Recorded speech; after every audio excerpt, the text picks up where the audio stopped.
Dnes sa v správach zrejme nedočítame žiadne dramatické titulky. Ale to neznamená, že sa nič nedeje. Vôbec nie. Pretože pod povrchom sa práve teraz odohráva zmena. Taká tichá, takmer neviditeľná zmena, ktorá prichádza zvnútra. A presne toto sa deje práve dnes, 23. marca 2026. Možno to vyzerá ako deň ako každý iný. Ale v skutočnosti sa v tichosti menia pravidlá celej hry. Hry, na ktorej stojí celý náš svet. Tu musíme rozlišovať. Je tu povrch, to čo vidíme všetci. A potom je tu skrytá realita. Navonok sa zdá, že je všetko v poriadku. Žiadne veľké krízy, žiadne dramatické pády trhov. Ale pod povrchom, tam prebieha masívna reorganizácia. Viete, svet neprechádza len tak nejakou krízou. On mení svoj operačný systém. A poďme sa pozrieť na prvý kľúčový posun. Týka sa geopolitiky. Lebo dnes už nejde o otvorené konflikty, aspoň nie je primárne. Skutočná hra sa hrá o vplyv a o to, kto kontroluje dodávateľské reťazce. A táto zmena je naozaj zásadná. Opúšťame éru globalizácie, tú hustú sieť, kde bol doslova každý závislý na každom, a vstupujeme do úplne novej reality, do tzv. Blokovej ekonomiky. Svet sa nerozpadá, to nie, ale rozdeľuje sa. Rozdeľuje sa na chránené sféry vplyvu, kde sa veľmoci snažia byť čo najviac sebestačné. Dobre, a ako sa tento princíp prejavuje v praxi? To nám ukáže druhý bod. Pretože tá najväčšia zmena sa nedeje na titulných stranách, ale v oblasti, ktorú takmer nevidíme, v logistike a zásobovaní. Predstavme si to ako lano. Predtým bol celý systém nastavený na najnižšiu cenu a maximálnu efektivitu. Bolo to také tenké, napnuté lano, ktoré sa ale mohlo veľmi ľahko pretrhnúť.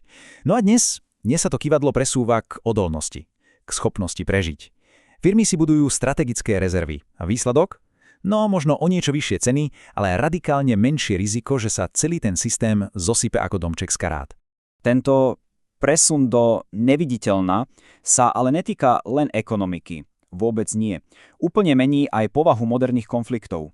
Dnešné konflikty už len málo kedy prinášajú nejaké veľké územné zmeny. Prečo?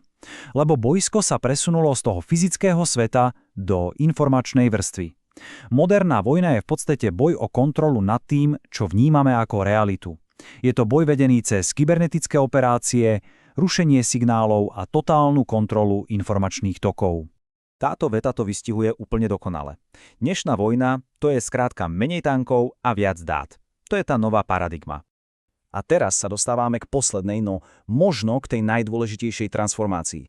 Týka sa technológií, ale opäť nie tam, kde by sme to čakali na prvý pohľad. Všetci sa pozerajú na tú špičku pyramídy, na tie úžasné AI aplikácie. Ale ten skutočný boj o moc, ten prebieha oveľa hlbšie. Prebieha v dátových centrách, v energetike a hlavne v čipoch. Spoločnosti ako Nvidia, tie už dávno nie sú len nejakí výrobcovia hardvéru. Sú základným kameňom digitálnej ekonomiky. Sú novou, tichou geopolitickou silou. A tu sa nám to všetko pekne spája. Pozrime sa na to. Geopolitika od globalizácie k blokom, logistika od efektivity k odolnosti, konflikty od fyzických ziskov ku kontrole dát a technológie od aplikácií k infraštruktúre. To nie sú žiadne náhody. Toto je jedna dokonale koordinovaná zmena paradigmy. Takže, aký je ten celkový obraz? Čo to všetko znamená? Všetky tieto zdánlivo oddelené udalosti, ktoré sa dnes dejú, v skutočnosti ukazujú jedným spoločným smerom. A tu je ten najdôležitejší bod celého príbehu. Svetové elity dnes nebojujú o produkty na povrchu. Všetok kapitál a všetku energiu sústreďujú na ovládnutie tzv. Základnej vrstvy, samotného operačného systému sveta. Ten boj sa nevedie o to, aký pekný bude dom, ale o to, kto bude vlastniť základy, na ktorých stojí. A tým sa dostávame na úplný koniec. Tie najväčšie zmeny sveta totiž nikdy nezačínajú otvorenou krízou. Vždy začínajú tichou prípravou na ňu. A zdá sa, že dnes sme vstúpili presne do tejto fázy. Svet sa neprerába navonok, mení sa zvnútra.